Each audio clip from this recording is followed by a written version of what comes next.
আইএমএফের সাথে বৈঠক নিয়ে সচিবালয়ে ব্রিফ করছেন অর্থমন্ত্রী আমির খসরু মাহমুদ চৌধুরী। আমরা সরাসরি যুক্ত হচ্ছি তার বক্তব্যে। আগামী দিনে বাজেট হয়, তাই না? সুতরাং এটা মাথায় রেখে আমাদেরকে এই সিদ্ধান্ত নেওয়া হয়েছে, তাও খুব কম। মূল্যস্ফীতি কোথায় যাবে এই তেলের মূল্য বৃদ্ধির ফলে? মূল্যস্ফীতি তো বাড়তেই পারে, আবার নাও বাড়তে পারে। এটা তো আপনার একটা জিনিস, রমজানের সময় যে যখন মুদ্রাস্ফীতি, আপনি এটা কি করে বলতে পারেন? না না, এটা তো তেলের প্রভাব তো সব অলরেডি ভাড়া বেড়ে গেছে, সেখানে নাও বাড়তে পারে। না না, এটা সাপ্লাই, ডিমান্ড এন্ড সাপ্লাইয়ের একটা ব্যাপার আছে।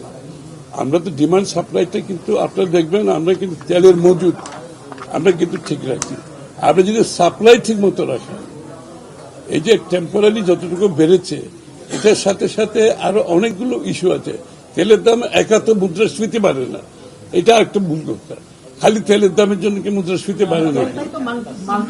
না না, আরে আপনি বাস্কেটের মধ্যে তেলের দাম যদি সবকিছু হিসাব করেন, ফুড সহ সবকিছু মিলে, এটা খুব একটা সামান্য।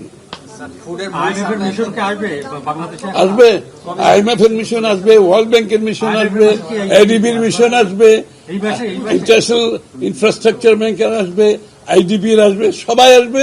কারণ সবাই এই সরকারকে সমর্থন দিতে চায়। এই সরকারের নির্বাচনী যে ইশতেহারের সাথে সবাই অ্যালাইন, কিন্তু এর মধ্যে তো বিভিন্ন আলাপ আলোচনা থাকবেই, স্বাভাবিক, তাই না?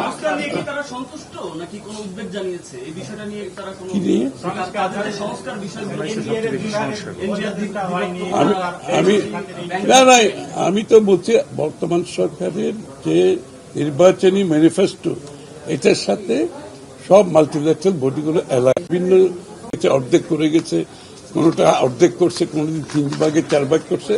এটা কোনো সহজ কাজ না। এটা আমরা সর্ট আউট করে এটার সমাধান আমরা দিচ্ছি, আমরা আমাদের মতো করে দিচ্ছি, যাতে করে একটা ভালো সরকার হয়, দেশে গুড গভর্নেন্স হয়, বাংলাদেশের মানুষ এটা বেনিফিট পায়।